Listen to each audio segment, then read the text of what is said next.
Kwang വളരെയധികം കഷ്ടപ്പെട്ട് work ചെയ്യുന്നത് എല്ലാവരും തന്നെ ശ്രദ്ധിക്കുകയാണ്. പക്ഷെ അവൻ എത്രത്തോളം വർക്ക് ചെയ്തിട്ടും അവൻ ആവശ്യമുള്ള ആളെ മാത്രം കിട്ടുന്നുണ്ടായിരുന്നില്ല. അങ്ങനെയിരിക്കെ ഓൺഹോയും അവനെയും കൂട്ടിക്കൊണ്ട് ഫുഡൊക്കെ കഴിക്കുവാനായിട്ട് പോകുന്നു. കയ്യിലുണ്ടായിരുന്ന സകല ആൾക്കാരെയും കോണ്ടാക്ട് ഒക്കെ ചെയ്ത് നോക്കിയിട്ടും അവരാരും ഈ ഒരു ജോലിക്ക് പറ്റിയ ആൾക്കാരായിരുന്നില്ല. അതുകൊണ്ട് തന്നെ തന്റെ ജോലി പോകുമെന്നൊക്കെ പറഞ്ഞുകൊണ്ട് ക്വാഹി ഇരിക്കുമ്പോഴത്തേക്കുമാണ് ഓൺഹോയും കാറൊക്കെ റിപ്പയർ ചെയ്തുകൊണ്ടിരുന്ന കുറച്ച് ആൾക്കാരെയൊക്കെ ക്വാഹിക്കും കാണിച്ചു കൊടുക്കുന്നത്. കാർ ഉണ്ടാക്കി കൊടുക്കുന്ന ആൾക്കാരല്ല അവരെങ്കിൽ പോലും കാറിന്റെ ചെറിയൊരു സൗണ്ട് വെച്ച് തന്നെ അതിന്റെ പ്രശ്നമൊക്കെ മനസ്സിലാക്കിയിട്ട് അതൊക്കെ റിപ്പയർ ചെയ്ത് കൊടുക്കുന്ന ആൾക്കാരായിരുന്നു അത്. ഇതുപോലെ തന്നെ ലക്ഷറി ബ്രാൻഡ്സിന്റെ ഓരോരോ സാധനങ്ങൾക്ക് എന്തെങ്കിലും പ്രശ്നമൊക്കെ നടക്കുമ്പോഴത്തേക്കും അങ്ങനെ അതൊക്കെ മനസ്സിലാക്കി റിപ്പയർ ചെയ്ത് കൊടുക്കുന്ന ആൾക്കാരൊക്കെ ഉണ്ടാവുമല്ലോ. അങ്ങനെയുള്ള ആൾക്കാരൊക്കെ കണ്ടെത്തുകയാണെങ്കിൽ ഈ ഒരു ജോലിക്ക് അവർ കറക്റ്റ് ആയിട്ടുള്ള ആൾക്കാരായിരിക്കുമെന്നൊക്കെ ഓൺഹോ പറഞ്ഞത് പ്രകാരം ആ ഒരു രീതിക്കൊക്കെ കാര്യങ്ങൾ മുന്നോട്ട് കൊണ്ടുപോകാമെന്നൊക്കെ ക്വാങ് തീരുമാനിക്കുന്നു. ക്വാങ്ഹയും സാധനങ്ങളൊക്കെ റിപ്പയർ ചെയ്യുന്ന ആൾക്കാരെ വെച്ചിട്ട് കാൻഡിഡേറ്റിനെ നമുക്ക് കണ്ടെത്തുവാനായിട്ട് സാധിക്കുമെന്നൊക്കെ പറയുമ്പോഴത്തേക്കും ജിയോണും അതിന് സമ്മതമൊക്കെ കൊടുക്കുകയാണ്. വർക്കൊക്കെ അവസാനിക്കുന്നതിനനുസരിച്ച് ഓരോരുത്തരും വീട്ടിലേക്കൊക്കെ പോയിട്ടുണ്ടായിരുന്നു. ജിയോണും സോഫയിലിരുന്ന് വിശ്രമിക്കുമ്പോഴത്തേക്കുമാണ് നിലത്ത് കിടന്നിട്ടുണ്ടായിരുന്ന നേരത്തെ ഉൺഹോയുടെ ഫോണിലുണ്ടായിരുന്ന സ്റ്റിക്കറൊക്കെ അവളുടെ ശ്രദ്ധയിലും പെടുന്നത്. ഇപ്പോൾ സ്റ്റിക്കറൊക്കെ ഇവിടെ കിടക്കണമെങ്കിൽ നേരത്തെ കണ്ട കാര്യങ്ങളെല്ലാം തന്നെ ഒരു സ്വപ്നമായിരുന്നില്ല, മറിച്ച് യാഥാർത്ഥ്യമായിരുന്നു എന്ന ഒരു ചിന്തയൊക്കെ അവളുടെ ഉള്ളിലും വരികയാണ്. ഓൺഹോയുടെ അടുത്ത് ജിയോണും നേരത്തെ ഓഫീസ് പാർട്ടിയൊക്കെ കഴിഞ്ഞിട്ട് നീയും ഓഫീസിലേക്ക് മടങ്ങി വന്നിട്ടുണ്ടായിരുന്നല്ലേ, പിന്നെ എന്തുകൊണ്ടാണ് നീ എന്നോട് വന്നിട്ടില്ലായിരുന്നു എന്നൊക്കെ കള്ളം പറഞ്ഞിട്ടുണ്ടായിരുന്നത്? നീയും എത്രത്തോളം കാര്യങ്ങളൊക്കെ ഓർത്തിരിപ്പുണ്ട് എന്ന് ജിയോൺ ചോദിക്കുമ്പോഴത്തേക്കും ഞാൻ എത്രത്തോളം കാര്യങ്ങളൊക്കെ ഓർക്കണമെന്നാണ് നീ ആഗ്രഹിക്കുന്നതെന്ന് ജിയോണിന്റെ അടുത്ത് തിരിച്ച് ഓൺഹോയും ചോദിക്കുകയാണ്. അതിന് മറുപടിയായിട്ട് അന്ന് നടന്ന കാര്യങ്ങളൊന്നും തന്നെ നടന്നില്ല എന്നൊക്കെ വെച്ചിട്ട് നമുക്ക് മുന്നോട്ട് പോകാമെന്ന് ജിയോൺ പറയുമ്പോഴത്തേക്കും ഓൺഹോയും സമ്മതിക്കുന്നു. ഓൺഹോയുടെ ഫോണിലെ സ്റ്റിക്കറൊക്കെ പോയത് കൊണ്ട് തന്നെ ഇപ്പോൾ ബിയോള് പുതിയൊരു സ്റ്റിക്കറൊക്കെ അവന് വേണ്ടി ഒട്ടിച്ചൊക്കെ കൊടുത്തിട്ടുണ്ട്. ക്വാങ്ഹിയും രാവിലെ തന്നെ ഉൺഹോനെ വിളിച്ചു വരുത്തിയിരിക്കുകയാണ്. വലിയ വലിയ ബ്രാൻഡ്സിന്റെ ഒക്കെ റിപ്പയറിംഗ് നടത്തുന്ന ഒരു കമ്പനീനെ കുറിച്ചൊക്കെ അവൻ മനസ്സിലാക്കിയിട്ടുണ്ട്. പക്ഷേ ഈ ഒരു കമ്പനിയുടെ മെയിൻ ആയിട്ടുള്ള വ്യക്തി ആരാണെന്ന് അവൻ അറിയിക്കുകയില്ല. എന്നാൽ പോലും അവർ വർക്ക് ചെയ്യുന്ന സ്ഥലം ഇതാണെന്നൊക്കെ പറഞ്ഞിട്ട് ആ ഒരു സ്ഥലത്തേക്കാണ് ഉൺഹോനെ വിളിച്ചു വരുത്തിയിട്ടുള്ളത്. പക്ഷെ അവിടെ ഒരുപാട് കടകളൊക്കെ ഉണ്ടായിരുന്നു. ആ ഒരു കടകൾക്കിടയിൽ നിന്നും ഇവർ അന്വേഷിക്കുന്ന കട കണ്ടുപിടിക്കുക എന്നതായിരുന്നു അവരുടെ ലക്ഷ്യം. എന്തായാലും രണ്ടുപേരും രണ്ട് ടീമായിട്ടൊക്കെ നിന്ന് ഒരുപാട് അന്വേഷിച്ചിട്ടും ആളെ കാണാതെയൊക്കെ ആകുമ്പോഴത്തേക്കും അവർ ഫുഡ് കഴിക്കുവാനായിട്ടൊക്കെ കയറുന്നു. ഈ ഒരു സമയത്ത് അതേ കടയിൽ നിന്ന് ഫുഡൊക്കെ മേടിക്കുവാനായിട്ട് വന്നിട്ടുണ്ടായിരുന്ന ഒരു സ്ത്രീനെയൊക്കെ ഓൺഹോയും ശ്രദ്ധിക്കുകയാണ്. ആ ഒരു സ്ത്രീയുടെ വിരലിലുണ്ടായിരുന്ന മുറിവുകളും ഡ്രസ്സിലുണ്ടായിരുന്ന നൂലും പിന്നെ അവരുടെ കയ്യിൽ നിന്ന് വീണിട്ടുണ്ടായിരുന്ന ഒരു ലെതറിന്റെ കഷ്ണമൊക്കെ ശ്രദ്ധിച്ചിട്ടുണ്ടായിരുന്ന അവനും കടയിലുണ്ടായിരുന്ന സ്ത്രീയുടെ അടുത്ത് അവർ എന്ത് ജോലിയാണ് ചെയ്യുന്നതെന്നൊക്കെ ചോദിക്കുന്നു. അതിന് മറുപടിയായിട്ട് ബാഗൊക്കെ റിപ്പയർ ചെയ്യുന്ന ജോലിയാണ് അവൾക്കുള്ളതെന്ന് അറിഞ്ഞു കഴിയുമ്പോൾ തന്നെ അവരും നേരെ ആ ഒരു വ്യക്തിയുടെ പിന്നാലേക്ക് ഓടുന്നു. കടയുടെ വെളിയിൽ നിന്നുകൊണ്ട് അവർ നോക്കുന്ന സമയത്താണ് ഈ ഒരു സ്ത്രീ എത്രത്തോളം വൃത്തിക്കാണ് വർക്കൊക്കെ ചെയ്തു വെച്ചിട്ടുള്ളതെന്ന കാഴ്ചയൊക്കെ അവരും കാണുന്നത്. സോ അവരും ആ ഒരു സ്ത്രീയുടെ അടുത്ത് നിന്ന് സംസാരിക്കുന്നു. അവരുടെ പേര് ചോ എന്നാണ്. അങ്ങനെ ഇരിക്കെ ചോയുടെ അടുത്ത് വർക്കിനെ കുറിച്ചൊക്കെ ക്വാഹി ചോദിക്കുമ്പോഴത്തേക്കും ഓരോ കമ്പനിയുടെ ഓരോ പ്രൊഡക്റ്റിലും സ്റ്റിച്ചിങ് ഒക്കെ പല രീതിക്ക് ആയിരിക്കുമെന്നൊക്കെ പറഞ്ഞ് അതിനെക്കുറിച്ചൊക്കെ സംസാരിക്കുകയായിരുന്നു ചോയും. ചോ റിപ്പയർ ചെയ്ത് വെച്ചിട്ടുണ്ടായിരുന്ന പ്രൊഡക്ട്സ് ഒക്കെ ചെക്ക് ചെയ്ത് നോക്കുന്ന ക്വാഹിക്കും അവിടെ നിന്നും ഗരിം എന്ന പേരുള്ള ഒരു കമ്പനിയുടെ ബാഗ് ഒക്കെ കിട്ടുകയാണ്. സംഭവം എന്താണെന്ന് വെച്ചിട്ടുണ്ടെങ്കിൽ ആ ഒരു കമ്പനിക്ക് വേണ്ടി സീക്രട്ട് ആയിട്ട് വർക്ക് ചെയ്യുന്ന ഒരു വ്യക്തി ആയിരുന്നു ഈ ഒരു ചോ.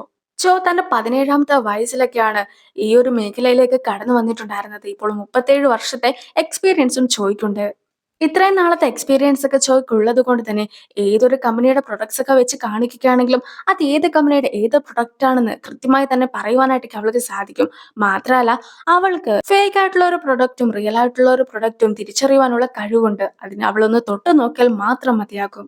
ഇത്രയൊക്കെ പറഞ്ഞതിന് ശേഷം ഇപ്പോൾ 3 പ്രൊഡക്റ്റിന്റെ ലെതറൊക്കെ വെച്ചിരിക്കുകയാണ്. അങ്ങനെ ഇരിക്കെ ആ ഒരു ലെതറിലൊക്കെ തൊട്ട് നോക്കി കഴിയുമ്പോൾ തന്നെ അത് ഏത് കമ്പനിയുടെ ഏത് പ്രൊഡക്റ്റ് ആണെന്ന് കൃത്യമായി തന്നെ ചോ പറയുകയാണ്. അവനും അത് ചെക്ക് ചെയ്ത് നോക്കി സത്യമാണെന്നൊക്കെ മനസ്സിലാക്കുന്നു. സോ ഇത്രയും നല്ല ഒരു വ്യക്തിനെയൊക്കെ കാൻഡിഡേറ്റ് ആയിട്ട് കിട്ടിയ സന്തോഷത്തിലായിരുന്നു ക്വാങ്ഹി ഉണ്ടായിരുന്നതും. അങ്ങനെ ഇരിക്കെ ജിയോണും ചോനെ ചെന്ന് കാണുകയൊക്കെയാണ്. പക്ഷേ തനിക്ക് സ്കൂൾ വിദ്യാഭ്യാസം മാത്രമേ ഉള്ളൂ എന്നും അതുകൊണ്ട് തന്നെ ഇത്രയും വലിയൊരു കമ്പനിയിലൊന്നും ജോലി ചെയ്യുവാനുള്ള അർഹത തനിക്കില്ല എന്നുമൊക്കെയാണ് ചോ പറയുന്നതെങ്കിൽ പോലും ഇത്രയും കാലം ചോ കഷ്ടപ്പെട്ടതാണ്. ആ ഒരു കഷ്ടപ്പാടിന്റെ ഗുണം കൊണ്ടാണ് ഇപ്പോൾ അവൾക്ക് നന്നായി തന്നെ ഫേക്ക് ആയിട്ടുള്ള പ്രൊഡക്റ്റ് ഒക്കെ തിരിച്ചറിയുവാനുള്ള കഴിവുണ്ടായതും. അതുകൊണ്ട് തന്നെ ഇത്രയും കാലത്തെ കഷ്ടപ്പാട് വെറുതെ ആക്കുവാനായിട്ട് പാടില്ല എന്നൊക്കെ ആയിരുന്നു ജിയോണ് പറയുവാനായിട്ടുണ്ടായിരുന്നത്. നിന്റെ കൈകൾ വളരെയധികം സ്പെഷ്യലാണ്. മാത്രമല്ല അതിപ്പോൾ തന്നെ ഒരുപാട് കഷ്ടപ്പാടുകളൊക്കെ സഹിച്ചു കഴിഞ്ഞിരിക്കുന്നു. സോ അതനുസരിച്ചുള്ള ഒരു മറുപടിയൊക്കെ നീയും തരണമെന്നൊക്കെ ഉൺഹോയും പറയുന്നു. ബിയോളിന്റെ കിൻഡർ ഗാർഡനിൽ കുറച്ച് പരിപാടിയൊക്കെ ഉണ്ട്. അങ്ങനെ ഇരിക്കെ അന്ന് രാത്രി കിൻഡർ ഗാർഡനിൽ വേണം കിടന്നുറങ്ങുവാനായിട്ട്. അവളും അതിനുള്ള സാധനങ്ങളൊക്കെ പാക്ക് ചെയ്തുകൊണ്ടിരിക്കുകയാണ്. ഇന്ന് നീ എന്റെ കൂടെ അല്ലല്ലോ കിടക്കുവാനായിട്ടൊക്കെ പോകുന്നത്. അങ്ങനെ ഇരിക്കെ നീ സന്തോഷിക്കുന്നതിന് പകരമായിട്ട് വിഷമിക്കുകയല്ലേ ചെയ്യേണ്ടതെന്നൊക്കെ ഊൺഹോ അവളുടെ അടുത്ത് ചോദിക്കുമ്പോഴത്തേക്കും, ഇനി മുതൽ നീ ഇൻഡിപെൻഡന്റ് ആയിട്ടൊക്കെ ജീവിക്കേണ്ടതായിട്ടുണ്ട്. സോ നീയും ഈ ഒരു സമയത്ത് ആരെങ്കിലും ഡേറ്റ് ചെയ്ത് എത്രയും പെട്ടെന്ന് ഒരു ഗേൾ ഫ്രണ്ടിനെയൊക്കെ ഒപ്പിക്കുവാനായിട്ട് നോക്കുകയെന്നായിരുന്നു ബിയോളും ഊൺഹോയ്ക്ക് കൊടുത്തിട്ടുണ്ടായിരുന്ന ഉപദേശം. കുട്ടികളെയും കൊണ്ടൊക്കെ പോകുന്ന സമയത്ത് സുഹൃണും, എന്റെ മോൻ രാവിലെ 5 മണിക്കൊക്കെ എണീറ്റിട്ടുണ്ടായിരുന്നു. അവനും ഈ ഒരു പരിപാടിക്ക് പോകുവാനാണ് കൂടുതൽ ഇഷ്ടമെന്നൊക്കെ തോന്നുന്നു. എന്തായാലും അതൊക്കെ കണ്ടിട്ട് എനിക്കും സ്വന്തമായിട്ട് ചതിക്കപ്പെട്ടതുപോലെയൊക്കെ തോന്നുകയാണെന്നൊക്കെ പറയുന്നു.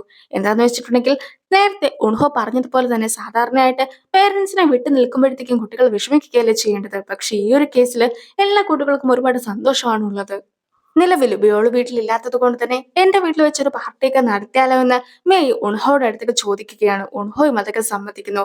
പക്ഷേ ചൊഹോൺ എത്തി കഴിയുമ്പോഴത്തേക്കും ഈ ഒരു പാർട്ടിനെ കുറിച്ചൊക്കെ മേയ് ചൊഹോന്റെ അടുത്തും പറയുകയാണ്. പക്ഷേ മേയ്ക്ക് ഫുഡൊന്നും ഉണ്ടാക്കുവാനായിട്ട് അറിയാത്തത് കൊണ്ട് തന്നെ താൻ പാർട്ടിക്ക് എത്തുകയില്ല എന്നൊക്കെ ചൊഹോൺ അറിയിക്കുന്നത് കേട്ട് കഴിയുമ്പോഴത്തേക്കും, എന്നാൽ എന്റെ വീട്ടിൽ വെച്ച് പാർട്ടി നടത്താം, ഞാനും ഫുഡൊക്കെ ഉണ്ടാക്കി തരാമെന്നൊക്കെ ഉൺഹോയും പറയുന്നു. ഉൺഹോയുടെ ഫുഡ് നല്ലതാണെന്നൊക്കെ മിയയെ കൂടി പറയുന്നത് കേട്ടിട്ടുണ്ടായിരുന്ന ചൊഹോണും പാർട്ടിക്കൊക്കെ സമ്മതിക്കുകയാണ്.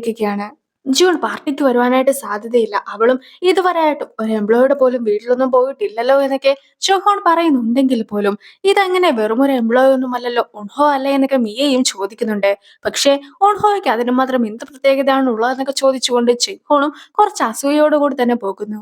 ഓൺഹോയുടെ വീടിന്റെ അഡ്രസ്സും പരിപാടി നടക്കുന്ന സമയവും എല്ലാം തന്നെ ജിയോണ് മിയ അയച്ചൊക്കെ കൊടുത്തിട്ടുണ്ടായിരുന്നു. മാത്രമല്ല ഓൺഹോ നല്ലൊരു കുക്ക് ആണെന്നും അവന്റെ വീട്ടിൽ വരികയാണെങ്കിൽ നല്ല ഫുഡൊക്കെ കിട്ടുമെന്നും ഒക്കെ മിയ പറയുന്നുണ്ടെങ്കിൽ പോലും പരിപാടിക്ക് വരികയില്ല എന്ന് ഉറപ്പിച്ച് പറയുകയാണ് ജിയോണ്. ഉൺഹോയുടെ അടുത്ത വർക്കിനെ കുറിച്ചൊക്കെ ജൂൺ സംസാരിച്ചതിന് ശേഷം ഉൺഹോയും, നീയും വീട്ടിലേക്ക് വരികയില്ലേ, ഞാൻ നല്ല രീതിക്കുള്ള വീട്ടിലുണ്ടാക്കുന്ന ഫുഡൊക്കെ ഉണ്ടാക്കി വെക്കാമെന്നൊക്കെ ഉൺഹോ പറയുന്നുണ്ടെങ്കിലും വരികയില്ല എന്ന രീതിക്കൊക്കെയാണ് ജിയോണും സംസാരിക്കുന്നത്. ജിയോണും വർക്കിന്റെ ഭാഗമായിട്ട് കുറേയധികം ആൾക്കാരെ മീറ്റ് ചെയ്യുകയാണ്. അങ്ങനെ മീറ്റൊക്കെ ചെയ്ത് വളരെയധികം രാത്രിയായിട്ട് അവളും വീട്ടിലേക്ക് മടങ്ങിയെത്തുന്നു. ജിയോണ് നന്നായി തന്നെ വിശക്കുന്നുണ്ടായിരുന്നെങ്കിൽ പോലും വീട്ടിലെ ഫ്രിഡ്ജില് ഫുഡ് ഒന്നും തന്നെ ഉണ്ടായിരുന്നില്ല. അങ്ങനെ ഇരിക്കെ അവളും ഇപ്പോൾ ഉൺഹോയുടെ വീട്ടിലേക്കൊക്കെ ചെല്ലുകയാണ്. മടിച്ചായിരുന്നു ജിയോൺ നിന്നിട്ടുണ്ടായിരുന്നെങ്കിൽ പോലും ഗ്രൂപ്പ് ഡിന്നർ അല്ലേ, അപ്പോൾ വലിയ കുഴപ്പമൊന്നും ഉണ്ടാവുകയില്ല എന്നൊക്കെ പറഞ്ഞിട്ട് ധൈര്യം സംഭരിച്ചുകൊണ്ട് കോളിംഗ് ബെല്ലൊക്കെ അവൾ അടിച്ച് കഴിയുമ്പോഴത്തേക്കുമാണ് അകത്ത് ആരും തന്നെ ഇല്ല എന്ന കാര്യമൊക്കെ അവളും മനസ്സിലാക്കുന്നത്. സംഭവം എന്താണെന്ന് വെച്ചിട്ടുണ്ടെങ്കിൽ ഈ ഒരു പാർട്ടിയൊക്കെ ക്യാൻസൽ ആയിട്ടുണ്ടായിരുന്നു. പക്ഷേ ക്യാൻസൽ ആയ വിവരം അവർ ഗ്രൂപ്പിലൊക്കെയാണ് ഇട്ടത്. ആ ഒരു ഗ്രൂപ്പിൽ ജിയോൺ ഉണ്ടായിരുന്നില്ല. അതുകൊണ്ട് തന്നെ പരിപാടി ക്യാൻസൽ ആയത് അവൾ അറിഞ്ഞു പോലുമില്ല. ജിയോണും ഒടുവിൽ പോകുവാനായിട്ടൊക്കെ നോക്കുമ്പോഴത്തേക്കും, നീ ഒരു കാര്യം ചെയ്യും, വീട്ടിലേക്ക് വാ, നിനക്ക് വേണ്ടിയുള്ള ഡിന്നറൊക്കെ ഞാൻ ഉണ്ടാക്കി തരാം. അല്ലെങ്കിൽ തന്നെ പാർട്ടി ഉണ്ടാക്കുമെന്ന് വിചാരിച്ച് ഞാൻ ഒരുപാട് സാധനമൊക്കെ മേടിച്ചിട്ടുണ്ടായിരുന്നു. നീ വരികയാണെങ്കിൽ അതൊക്കെ ഉണ്ടാക്കി തരുന്നതായിരിക്കുമെന്നൊക്കെ ഉൺഹോ പറയുമ്പോഴത്തേക്കും, ഞാൻ ഈ അടുത്ത് വരെ വന്നപ്പോൾ വെറുതെ ഒന്ന് കേറിയെന്നേ ഉള്ളൂ എന്നൊക്കെ പറഞ്ഞുകൊണ്ട് ജിയോണ് പോകുവാനായിട്ടൊക്കെ നോക്കുന്നു. പക്ഷേ അവളുടെ കയ്യിൽ ഒരു കേക്കൊക്കെ ഉണ്ടായിരുന്നു. ഈ ഒരു പാർട്ടി കൂടുവാനായിട്ടാണ് അവൾ വന്നതെന്ന് ഉൺഹോയ്ക്ക് മനസ്സിലായിട്ട് അവളെ കൂടി അകത്തേക്കൊക്കെ വിളിച്ചോണ്ട് പോവുകയാണ്. ആ ഒരു സീനോട് കൂടി ഈ ഒരു വീഡിയോ അവസാനിക്കുന്നു. അടുത്തൊരു വീഡിയോ ആയിട്ട് ഇത്രയും വേഗം കാണാം. ബൈ.